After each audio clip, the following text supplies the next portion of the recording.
Bonjour et bienvenue sur la chaîne YouTube La Sage-Femme Nouni. Aujourd'hui, on va clôturer le module de la santé publique avec ce dernier chapitre qui est le chapitre 3, l'économie de santé. Comme d'habitude, on a une petite liste to do. Dans cette liste, on va voir les notions de base, l'offre et la demande de santé, les dépenses et le budget, la consommation médicale.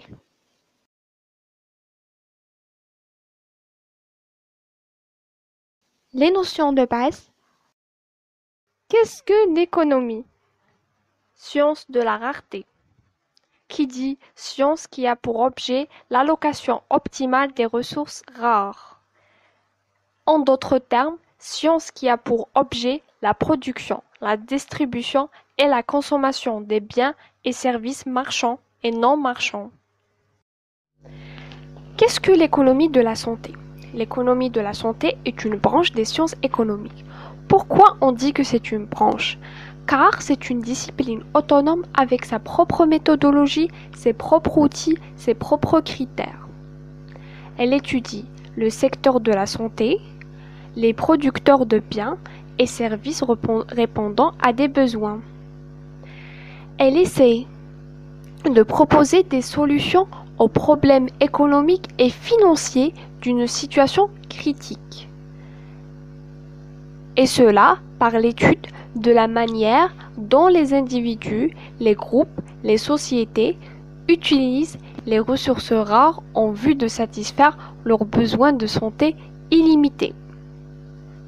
L'État et les organismes de protection sociale exercent des contrôles sur ce secteur. Les acteurs économiques. Qui sont les acteurs économiques de ce secteur?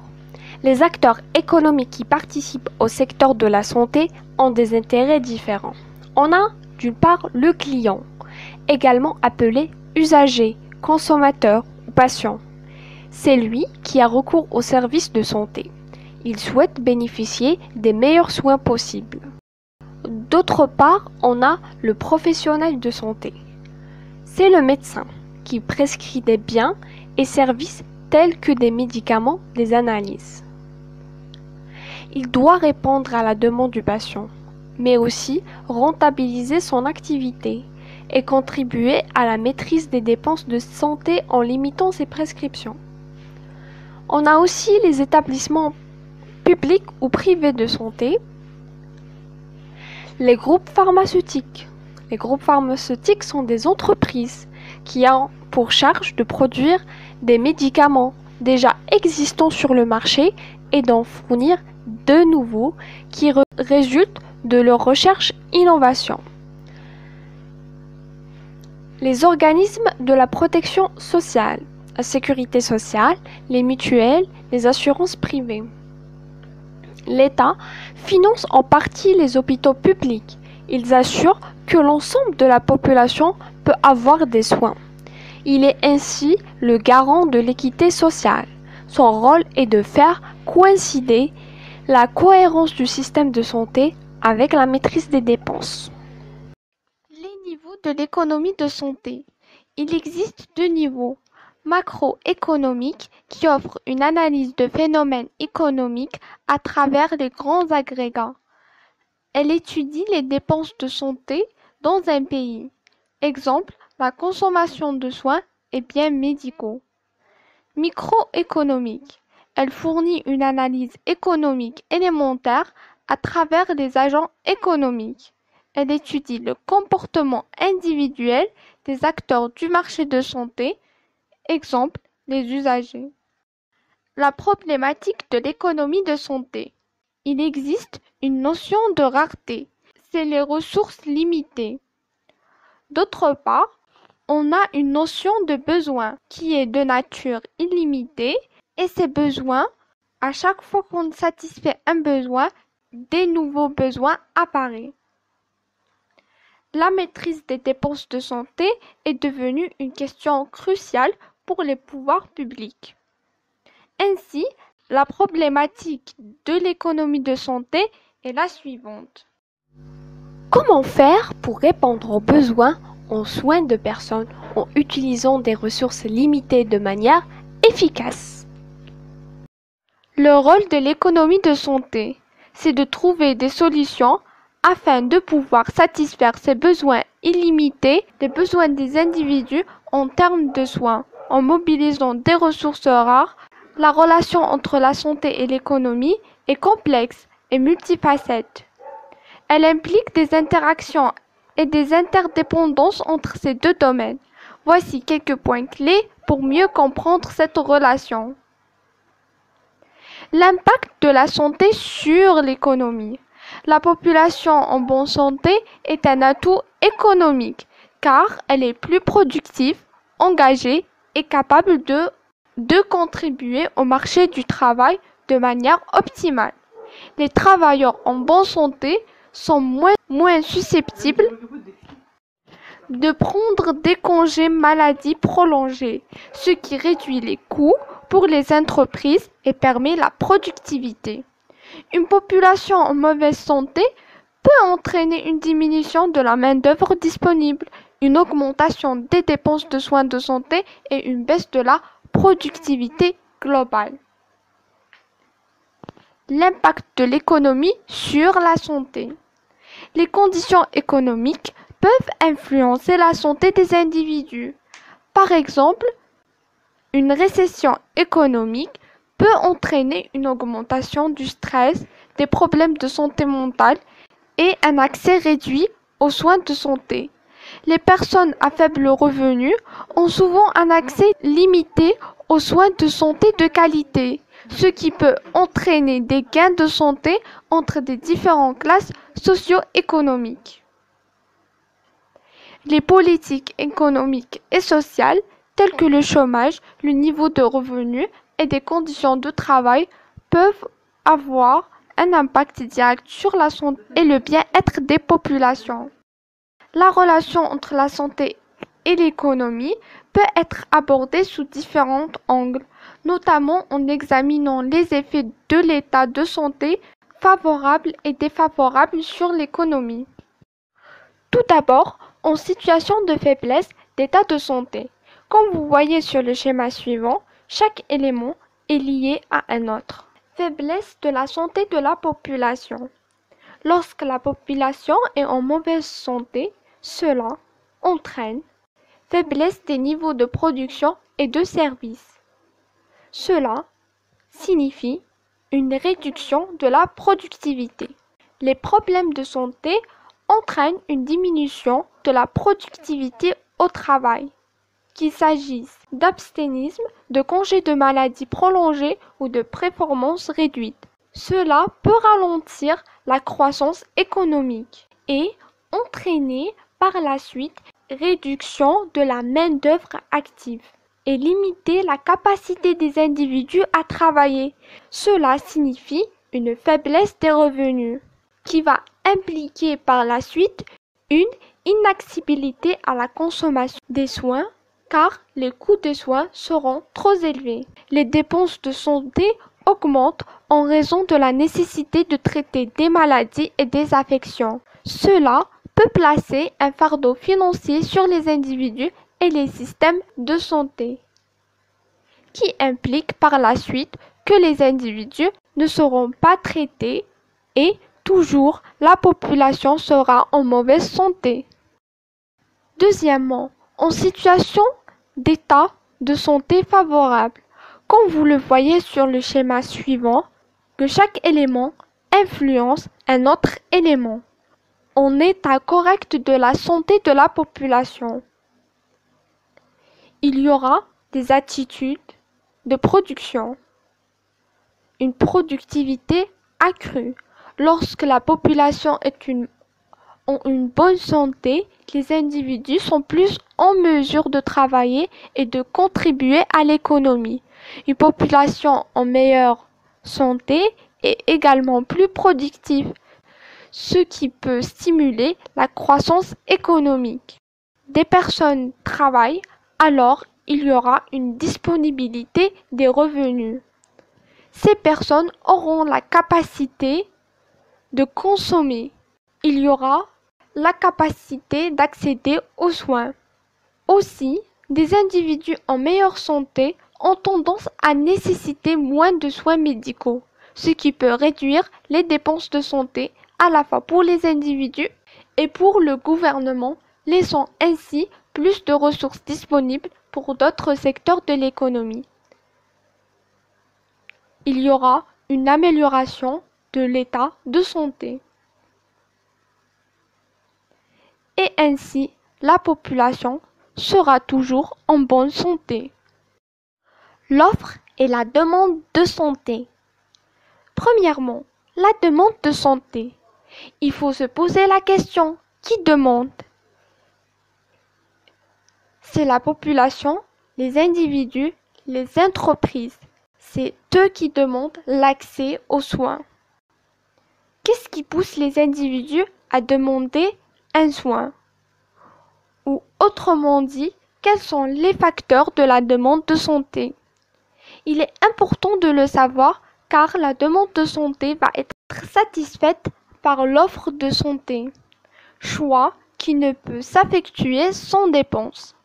La demande de santé est constituée de besoins de santé exprimés et mesurés par l'économie de la santé et qui se traduisent par le recours aux soins. Ainsi, les facteurs de la demande de soins de santé sont le besoin ressenti et la croyance dans le système de soins.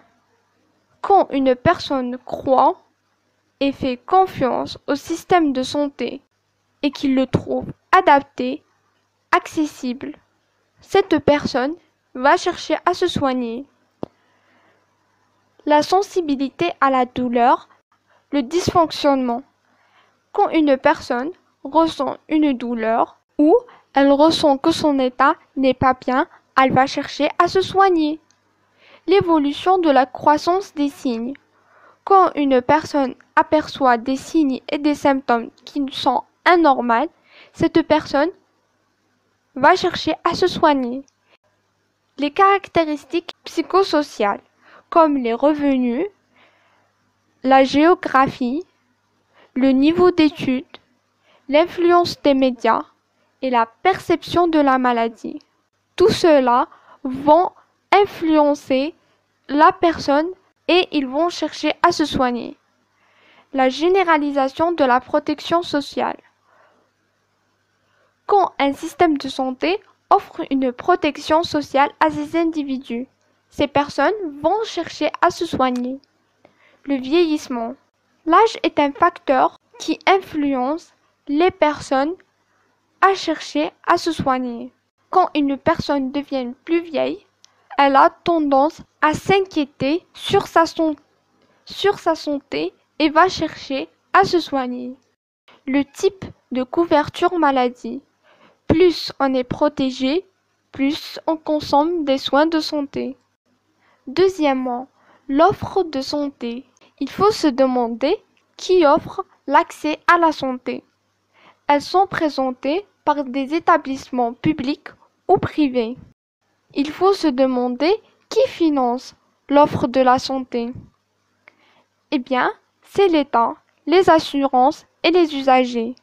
L'offre de santé permet de répondre à la demande de santé et aux besoins exprimés. C'est le rôle du système de santé de proposer à la population les moyens pour maintenir sa santé à travers les professionnels de santé et les différents moyens techniques. Les dépenses nationales de santé et le budget de la santé. Définition d'un budget. Un budget est constitué de recettes et de dépenses.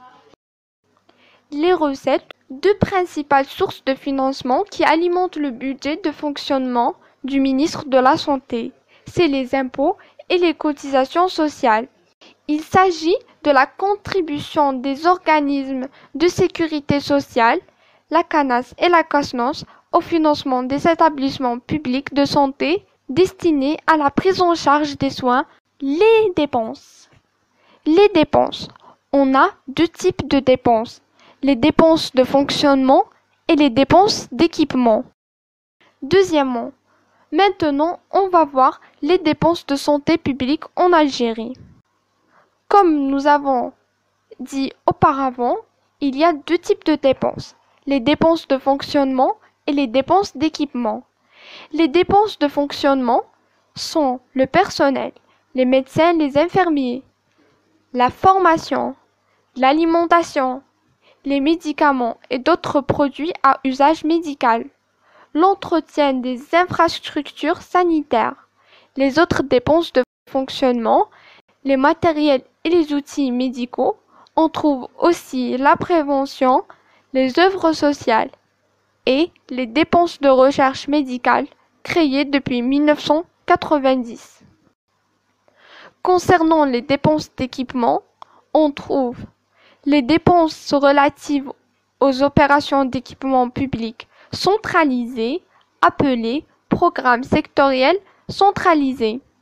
On a aussi les dépenses d'équipement effectuées au niveau déconcentré, constituées par les programmes sectoriels déconcentrés, PSD, par les plans communaux de développement pour les niveaux décentralisés. Il y a aussi les opérations centralisées ont concerné notamment l'acquisition d'équipements médicaux comme l'imagerie médicale, les fauteuils dentaires, les scanners et le lancement de la réalisation de nouveaux CHU. Les programmes sectoriels déconcentrés ont porté sur des réalisations moyennes d'aménagement d'infrastructures et d'acquisition de matériel médical, et aussi achevé les ouvrages en cours de réalisation des infrastructures sanitaires à travers le territoire national. On ajoute aussi les dépenses de santé des caisses de sécurité sociale. 2 caisses de sécurité sociale sont concernées par les dépenses de santé. La Caisse nationale des assurances sociales, la CANAS, et la Caisse nationale de sécurité sociale des non-salariés, la CASNOS, dont les recettes proviennent des cotisations obligatoires. Les risques de santé couverts par ces caisses d'assurance sociale sont la maladie, la maternité, l'invalidité, les accidents de travail et les maladies professionnelles. La CANAS assure des prestations en nature et en espèces. La CASNOS n'assure que des prestations en nature. Les prestations en nature de la CANAS et la CASNOS concernent le remboursement des frais médicaux et des médicaments, notamment les frais pharmaceutiques, les frais médicaux, les frais d'hospitalisation, les frais d'optique médicale et les frais d'appareils et de prothèses. Le dernier point qu'on va aborder, c'est la consommation médicale. La consommation médicale, c'est la valeur des biens et des services médicaux utilisés pour la satisfaction directe des besoins individuels de santé. Il s'agit des biens et services marchands comme achats auprès de prestataires tels que médecins ou non marchands, c'est-à-dire organisés et financés par une administration. C'est quoi la consommation médicale totale? La consommation médicale totale regroupe 2 éléments. La consommation des soins et des biens médicaux, CSBM, et la consommation de médecine préventive. La consommation de soins et de biens médicaux, elle correspond aux dépenses liées aux soins reçus par les usagers et se divise en 4 catégories. 1.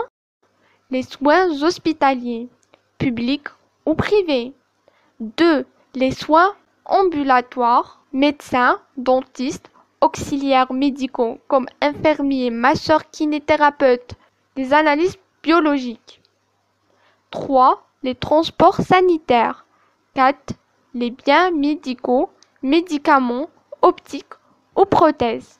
Et aussi les pansements.